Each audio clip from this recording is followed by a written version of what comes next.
रुटी परोटा पूरी भात सबुथिरे खाइबाकू बहुत ही बढ़िया लगिवो। मात्र 15 ରୁ 20 मिनिट भितर रेडी हो खाइबाकू अति स्वादिष्ट और स्वास्थ्यकर।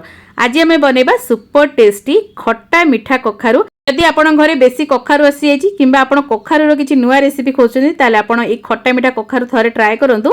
बहुत ही पसंद आसीबा आपण मानकू। बहुत जल्दी रे बनि जाइते आपण को लंच बॉक्स टिफिन बॉक्स रे भी देई परिबे पिला मानकर पूरी परोटा सहित बहुत बढ़िया लगिवो। नमस्कार ओडिया बहु रोसई को आपण मानकू बहुत बहुत स्वागत। प्रथमे देखंतु गोटे कड़ाई को गरम करके सेतरे मु सोरिष तेल को गरम करनेछि। जदि आपण सोरिष तेल खाउ नाहंती ओसा बार व्रत रे ताले आपण रिफाइन ऑयल किंबा घी रे मध्ये आको बनै परिबे।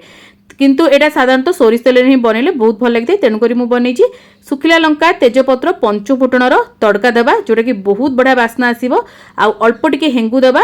आ जेहेतु एथिरे आमे पियाज रसुन किछि पकोनी हेंगु द्वारा बहुत गुडे बढ़िया बास्ना आसीबो। तापरे कंचा लंका किछि कोरा हेतिबा अदा को एठी ऐड करबा। आपण छेचिकी मध्ये कंचा लंका अदा को ऐड कर परिबे।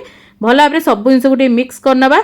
जदि आपण ओसा बार व्रत रे बनौछन्ती ताहले आपण प्योर घी रे जीरार छुंक देकी मध्ये बनै परिबे बहुत बढ़िया लागिवो। नहले आपण जदि सब दिन बिना पियाज रसुन रे खाउछन्ती एम्ति बनै परिबे बहुत बढ़िया लागिवो। एठी देखोनु कखारु मु काटिक नि आसिले। आ देखोनु चोपा लगा कखारु रखिछि। चोपा को छडेबेनी एम्ति चोपा लागिथिबो। आ टिके मिठा कखारु यूज करिवे बहुत बढ़िया लागिवो। भल भाबरे सब जिंस को एठी मिसेई दोछि। आ हमर कखारुटा बहुत जल्दी सिझि जायते। तेनु करी तरकारीटा बहुत जल्दी हमर बनि जायते। तो एठी मिसेई साला परे एठी हमें दे देबा अल्प टिके हळदी गुंड टिके नाकु स्वाद अनुसार लूण दे दीची। धनिया पाउडर दे देबा अल्प टिके भजा जीरा गुंड दे देबा। तापर एठी दे दीची टिके नाकु कोला लूण जोटा कि बहुत चटापट टेस्ट आनिबो। आउ सब जिंस को मिसे साला परे एठी म ऐड करथली काश्मीरी लंका गुंड जोटा कि कलर भला आनिबो किंतु एते राग करबनी। जेहेतु हमें कंचा लंका सुखला लंका सब देइचे तेनु करी एठी म काश्मीरी लंका गुंड यूज करछि। जदि आपण राग खाउछन ताले आपण राग लंका गुंड भी देइ पारे। सब जिंस को मिसे की भल भाबरे आमे घोड़े नबा 5 मिनिट लो फ्लेम रे। देखंतु 5 मिनिट परे एठी अधा अधी हमर कखारु सिझी आसलानी। आउ टिके भल भाबरे मिक्स करनबा।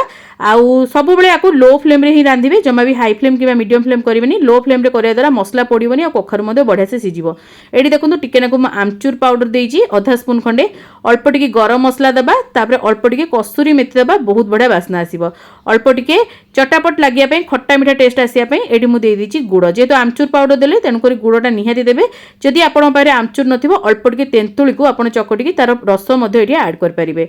भल भाबरे मिक्स करबा। एठी अल्प टिके मु पानी दोची आधा कप खंडे देकी मिक्स करके ताको घोड़े की रखि नेले सेटा बढ़िया भाबरे सिझि जिवो। आ कखारुटा हमर गोटे बढ़िया टेक्सचर को पळे आसीबो। खाइयाकू बहुत भल लागिवो। एठी देखंतु भल भाबरे मिक्स कर नेछि। तापरे आमे आकू घोड़े की बेसी समय ने 5 ରୁ 7 मिनिट पूरा लो फ्लेम रे आकू आमे कुक करबा। 5 ରୁ 7 मिनिट परे देखंतु पानी हमर पूरा रिड्यूस हो जाइछि। बहुत भल भाबरे हमर कखारु सिझि आछि। आउ एठी टिके लटपट हे जेमति रहइबो सेहि भले आपण रखिबे। कारण आगु जाई कखारुटा सुखी जाइते बहुत। जदि आपण पूरा सुखा कर देबे आगु पूरा सुखला सुखला लागिवो। एमिति ही रखंतु। लास्ट को अल्प टिके धनिया पत्र दे देबे भल बास्ना आसीबो। जदि अछि निहाती देबे नहले स्किप करि परिबे।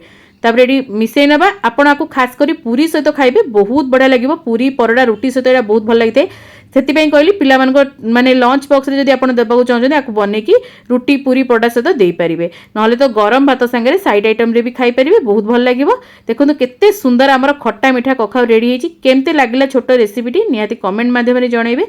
भल लागिथिले लाइक करिवे शेयर करिवे। चैनल ले नुआ थिले सब्सक्राइब करिया को बिल्कुल भी भूलिबेनी। साइड रे थिया बेल आइकन को प्रेस करिवे। ता द्वारा आपण माने मोर एम्ति भल भल रेसिपी गुडी आगु देखि परिबे। जदि फेसबुक पेज रे वीडियो टी को देखुचनी निहाती बे लाइक शेयर करिवे। पेज को फॉलो करियो जमाई भूलिबेनी। आ आपण को मतामत को कमेंट माध्यम रे जणाइबे। हमर इंस्टाग्राम पेज को मध्ये फॉलो करनेबे।